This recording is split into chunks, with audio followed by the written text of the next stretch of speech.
নিয়ে আমাদের এখানে উপস্থিতি সেটা হচ্ছে গাজীপুরের একজন সাংবাদিক যাকে নির্মমভাবে হত্যা করা হয়েছে তার পেশাগত দায়িত্ব পালনের সময়, যা একটা অন্যায়।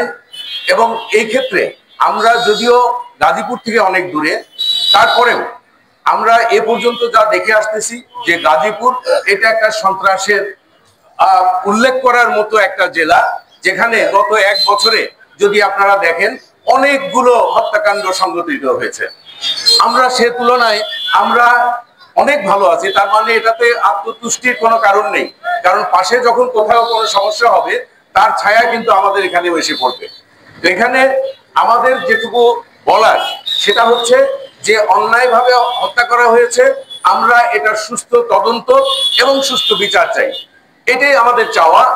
যে কারণে আজকে আমরা এখানে মানববন্ধন করছি, যাতে এর এফেক্টটা সারা দেশে প্রতিফলিত হয় এবং প্রতিটা জেলার যারা সাংবাদিক বন্ধু আছেন তারা যাতে তার পক্ষে এমনভাবে ঢাল হয়ে দাঁড়াতে পারে যাতে আরেকজন এরপরে অন্য কোথাও এই ধরনের সাহস না দেখাতে পারে।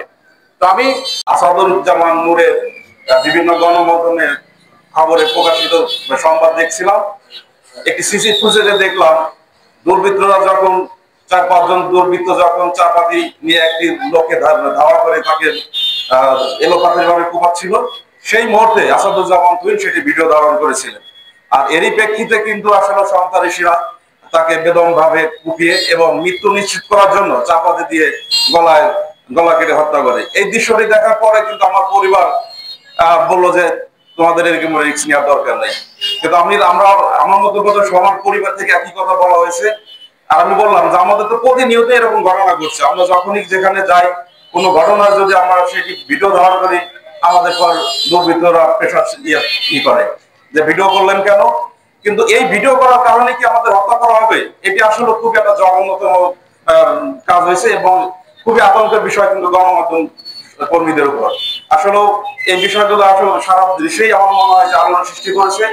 দুর্বৃত্তদের এমন সাজা হওয়া উচিত যাতে ভবিষ্যতে এ ধরনের ঘটনা না ঘটে। আর আমাদের মনে আজকে এরকম একটা ঘটনার পরিপ্রেক্ষিতে আমরা মানববন্ধন করেছি, আমার মনে হয় যে আমাদের আরো সংবাদ কর্মীদের অংশগ্রহণ করা উচিত ছিল, কিন্তু আমরা শুভেচ্ছা জানাচ্ছি। আজকে আমরা দেখছি সারা দেশ উঠে উঠেছে আমাদের এই কলম যোদ্ধা, আমাদের সাংবাদিক আসাদুজ্জামান তুহিন হত্যার প্রতিবাদে কেউ বসে নেই, যে যেখানে আছে সে সেখান থেকে এই হত্যার প্রতিবাদ জানাচ্ছেন। আমাদের আজকে মনে হচ্ছে আমরা শুধু একা না, আমাদের সাথে এই দেশবাসী আছে। আমরা মনোবল হারাবো না, সন্ত্রাসীদের এই রক্ত চক্ষু আমরা উপেক্ষা করে আমরা আমাদের কলম আমাদের ক্যামেরা চালাবো। আমরা আজকে আবার নতুন করে শপথ গ্রহণ করবো যে সন্ত্রাসী তুমি যেই হও তার বিচার হবেই হবে এই বাংলার মাটিতে। কোনো অবস্থাতেই আমরা পিছপা হব না। আমরা আরো বলতে চাই কি অপরাধ ছিল এই আমাদের সাংবাদিক বন্ধু তুহিনের পূর্বে সেই সাগরভূমি থেকে আজ অবধি একের পর একে হত্যা করেও আমাদের কিন্তু দমিয়ে রাখা যায় নাই। আমরা গর্জে উঠেছি প্রতিটা অন্যায়ের বিরুদ্ধে। আমরা কলম যোদ্ধারা আমরা কিন্তু ছিলাম, আছি, থাকবো। আমরা সরকারের প্রতি দাবি জানাতে চাই, মহান মুক্তিযুদ্ধ সহ আজ জুলাই বিপ্লবে যারা অংশগ্রহণ করেছে, যারা জুলাই যোদ্ধা, যারা মহান মুক্তিযুদ্ধের যোদ্ধা, তাদেরকে সম্মানিত করা হয়েছে। আমরা এতে সত্যিকার অর্থেই খুশি। আমরা সেই সাথে বলতে চাই আমাদের যে সকল সাংবাদিক বন্ধুদেরকে হত্যা করা হয়েছে সেই বন্ধুদেরও নাম নতুন করে তালিকাভুক্ত করা হোক।